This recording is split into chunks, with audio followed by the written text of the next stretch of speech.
Ini Presiden Jokowi tidak memerlukan saya dan Nasdem, apa memang besok juga dia tidak perlukan? Apa lusa beliau tidak perlukan? Apa sesudah dia tidak menjadi presiden lagi dia tidak memerlukan Nasdem? Tara mak jreng, kadrun-kadrun pasti nangis deh dengar info masalah Kemenko kena yang namanya kasus masalah BTS. Kasus masalah menara sebesar 5 triliun rupiah. Hai, Ajeng Cute 16, Tara Mak Jeng, pasti ini codot-codot dan kadrun-kadrun megret. Pasti kadrun-kadrun nangis. karena ya si Joni ya kena kasus 5 triliun rupiah ya mengenai menara. Bagaimana tanggapanmu Ajeng? Ayo dong komen. Bagaimana tanggapanmu ya Surya Paloh? Karena Bapak Surya Paloh dulu pernah ngomong kalau ada kader-kader Nasdem yang pernah melakukan korupsi. Ya, ingat nih Pak Surya Paloh, kalau ada kader-kader Nasdem yang melakukan korupsi, maka akan saya bubarkan Nasdem. Gimana ini janjinya nih Pak Surya Paloh? Jadi enggak nih dibubarkan Nasdem. Aku akan bertipu tangan aduh. Ya, gimana Pak Nasdem? Gimana kira-kira jadi enggak nih bubar nih Nasdem? Bagaimana nasib mak jrengnya si Ajeng? Ya, saya sedih deh ngelihat Ajeng ya, orang yang koalisi partainya katanya yang disanjung-sanjung Ajeng itu menurut Ajeng maunya koalisi sama Surya Paloh.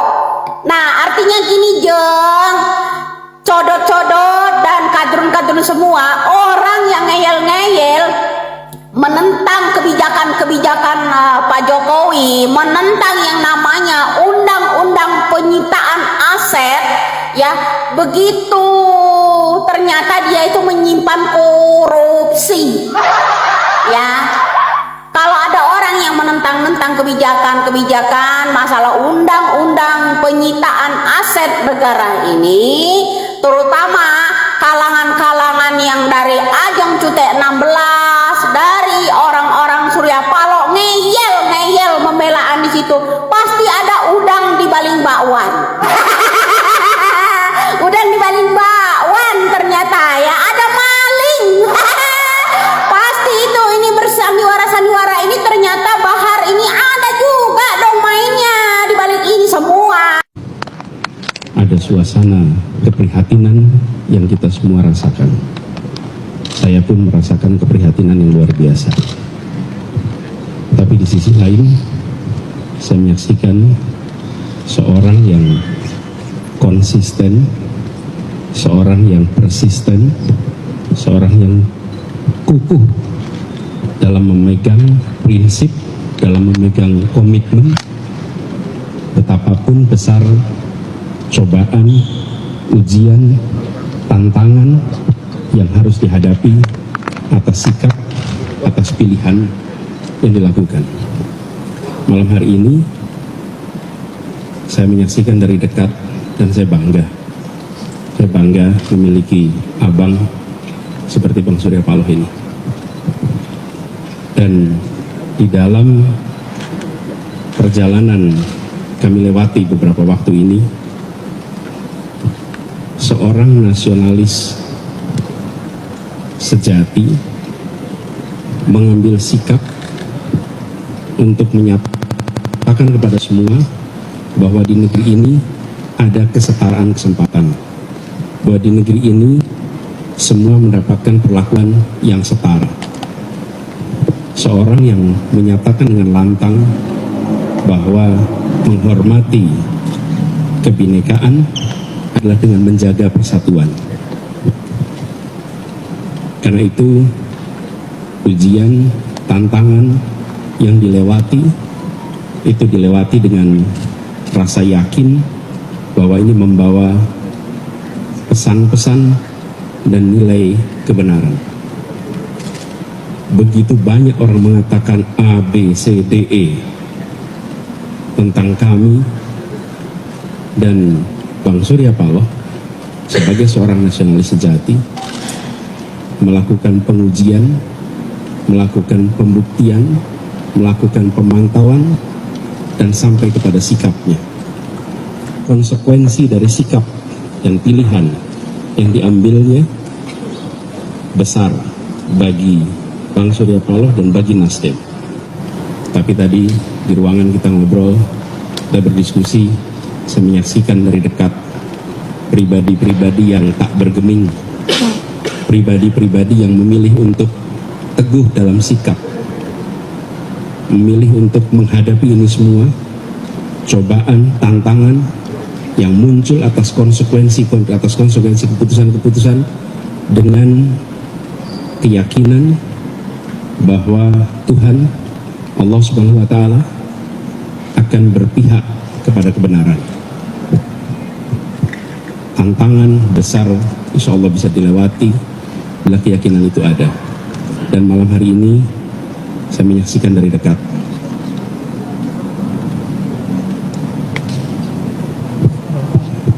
dan tadi dijelaskan tidak ada sedikit pun yang berubah ikhtiar kita untuk bekerja menghadirkan keadilan, menghadirkan kesetaraan, menjaga persatuan, jalan terus. Tidak ada yang berubah, tidak ada yang bergeser, dan tidak ada yang melambat. Tadi kita sampaikan kita jalan terus sesuai dengan semua rencana, dan kita kirimkan pesan pada seluruh rakyat Indonesia. Justru karena besarnya tantangan ini, kita makin yakin bahwa keadilan harus ditegakkan di negeri ini. Bahwa keadilan itulah yang nanti bisa menjaga persatuan di negeri ini. Dan itu hasil obrolan kita dengan Bang Surya Paloh dan teman-teman Nasdem pada malam hari ini. Itu aja dari saya. Terima kasih. Assalamualaikum warahmatullahi wabarakatuh. Kakak yang baru ketangkep KPK, yang dari partai mana? Oh, itu dari partai Nasdem. Saya kan seringkali meminta kepada pemerintah Republik Indonesia, karena kita tidak pernah nyaman ya di media sosial, banyak hacker karena Kominfo-nya dipegang oleh orang Nasdem. Yang kalau yang namanya Nasdem memegang Kominfo, otomatis orang-orang yang pro Ajeng ya pasti pro ke Kominfo, selalu mengawasi. Satu, kenapa ada salah satu konten yang namanya Ricky dari Demokrat yang meminta kita ya, meminta pemerintah untuk menghapus, membanet ya semua akun-akun kita yang berpolitik di media sosial. Sementara Ajeng, AHY, Ricky itu sendiri dibolehkan bebas. Ya kan, masih ingatkah itu ketika saya meminta Presiden Republik Indonesia ini mengganti Kominfo? Masih ingat? Bahkan videonya hampir setiap live streaming di YouTube itu ada. Saya selalu bahas, saya dengungkan terus-menerus ketika saya meminta pemerintah Republik Indonesia ini mengganti yang namanya Kominfo, karena saya tidak percaya dengan Kominfo yang ada dari partai Nasdem. Ya, itu dulu sering ya saya ungkap. Toh ternyata sekarang terbuktikan. Karena apa? Orang-orang yang pro Ajeng yang di Mekret ini mengawasi kita, lalu dilemparkan ke orang Nasdem yang memegang Kominfo, pihak IT. Kan dari dulu kan saya bilang, saya meminta Presiden Republik Indonesia ini tolong dong dengarkan keluhan-keluhan rakyat agar mengganti yang namanya Kominfo yang dari Nasdem. Kalian masih ingat itu semua? Ingat ya, masih ada ya video saya, sisa kita video itu dari live streaming saya di YouTube. Selalu ya saya dengungkan itu. Ya, nah ini saya juga meminta kepada Kapolri ya, Kapolri terutama minta visum ulang yang namanya Bahar Smith yang katanya ada orang yang begini dalam jarak dekat, juga tes DNA-nya ya, itu saya minta visum ulang sama Ya, Ilman Pak dari IDN Times. Izin Pak, terkait dengan kasus ini, Pak Surya beberapa tahun lalu pernah menyatakan kalau misalkan ada kader yang terlibat kasus korupsi, lebih baik Partai Nasdem buat apa dipertahankan itu Pak. Nah, apakah sekarang masih berlaku seperti itu? Kemudian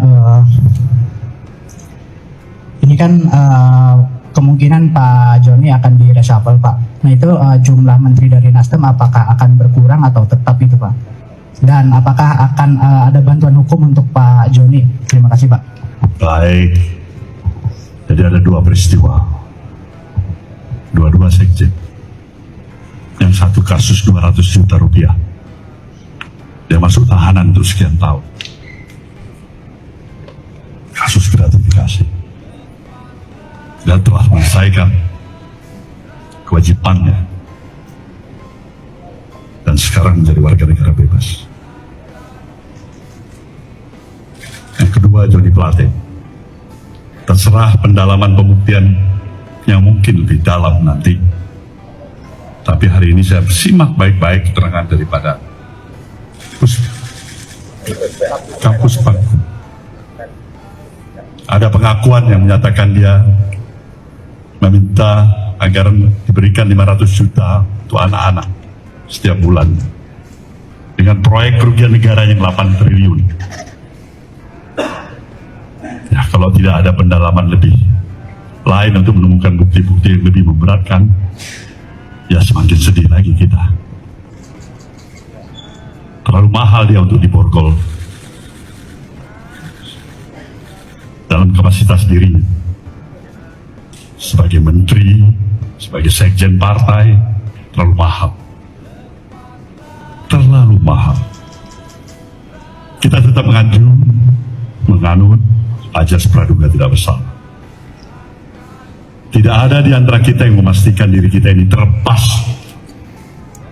dari kesalahan, kesilapan, kebodohan, bahkan dosa. Itulah arti kehadiran kita sebagai manusia biasa. Kita berupaya yang sebaik-baiknya, sekaligus menjawab pertanyaan teman-teman kedua dan ketiga tadi, bahwasanya kita tidak mampu untuk menjamin pasti akan tidak lagi terulang. Tapi niat baik kita juga tidak pernah padam.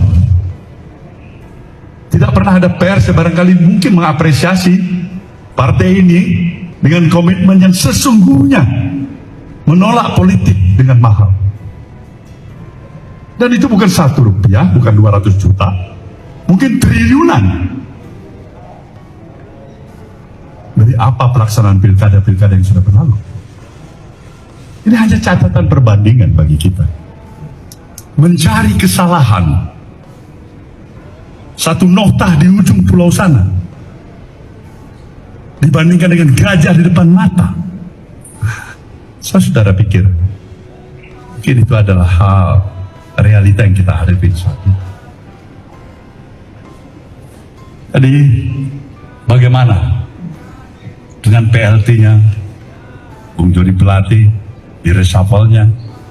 Kita terima, kita konsisten, karena kita katakan itu hak prerogatif presiden, dan kita tidak pernah bergoyah hati untuk menyatakan apa yang telah kita utarakan, agar konsistensi itu paling tidak itulah sumbangsih yang bisa diberikan oleh partai dari sejumlah kekurangan-kekurangan yang ada.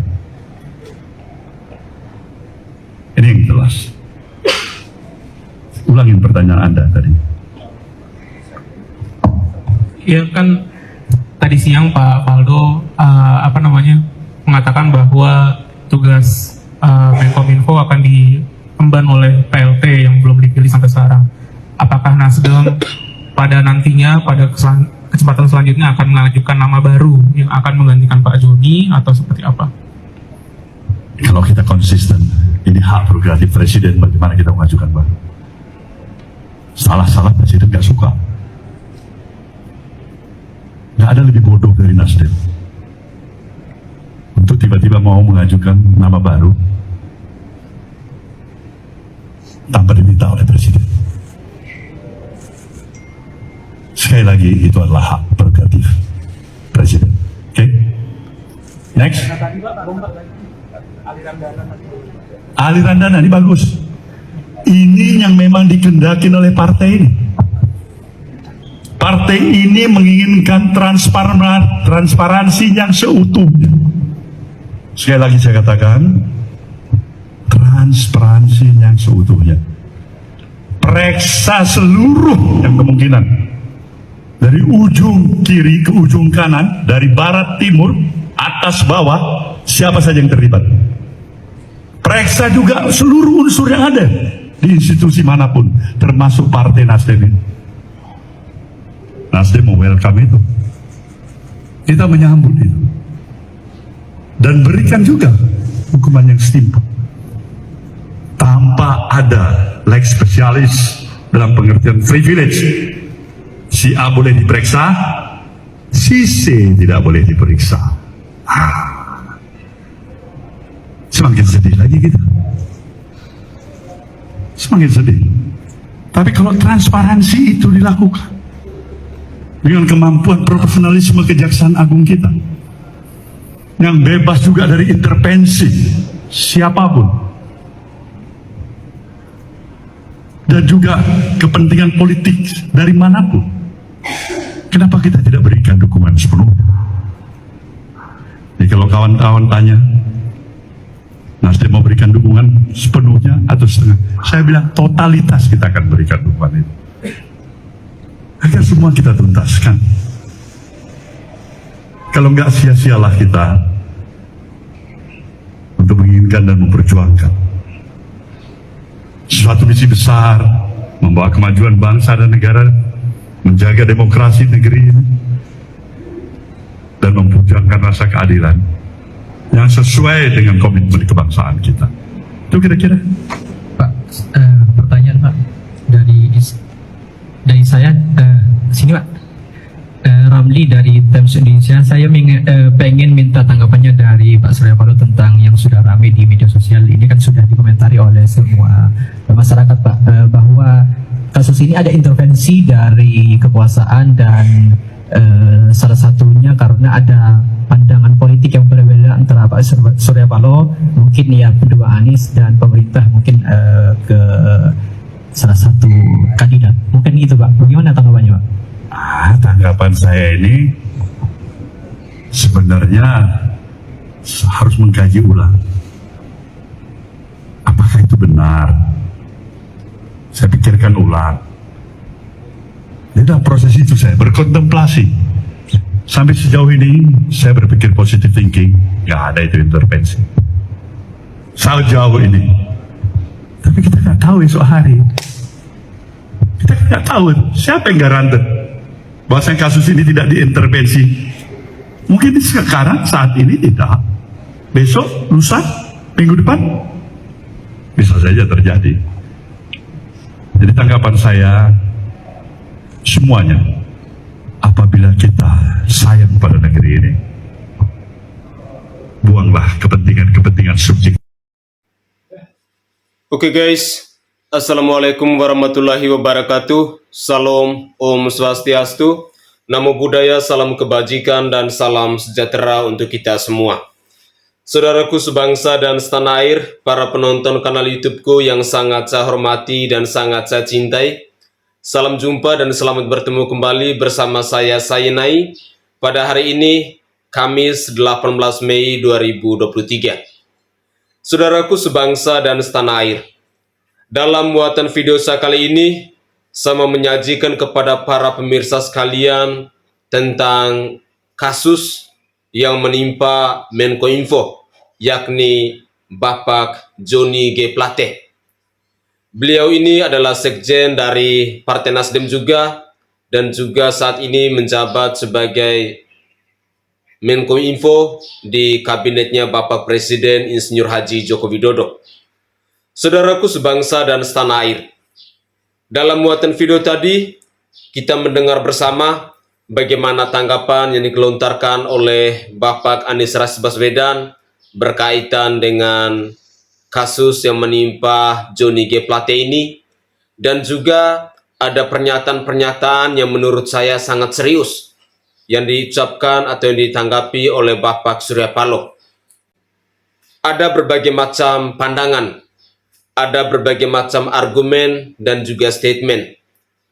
Namun pada dasarnya bahwa kasus korupsi ketika sudah terjadi seperti ini, pasti yang merasa dirugikan atau yang merasa bersalah akan berusaha semaksimal mungkin untuk membela dirinya, untuk membela partainya, dan juga untuk membela serta menjaga reputasinya.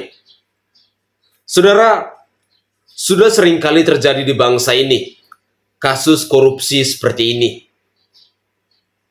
Kita mengetahui bersama bahwa kasus yang menimpa Johnny G. Plate ini dengan total kerugian negara mencapai 8 triliun rupiah. Angka yang tidak sedikit jumlahnya. Dan memang wajar ketika kita mendengar pernyataan dari Surya Paloh, dia mengatakan dengan tegas bahwa semoga saja KPK bisa mencari tahu kemana saja aliran dana sebanyak 8 triliun rupiah itu. Saya berharap bahwa KPK bisa membuka kasus ini terang benderang. Saya Sainai dari Provinsi Nusa Tenggara Timur, saatnya rakyat jelata harus berani untuk bersuara.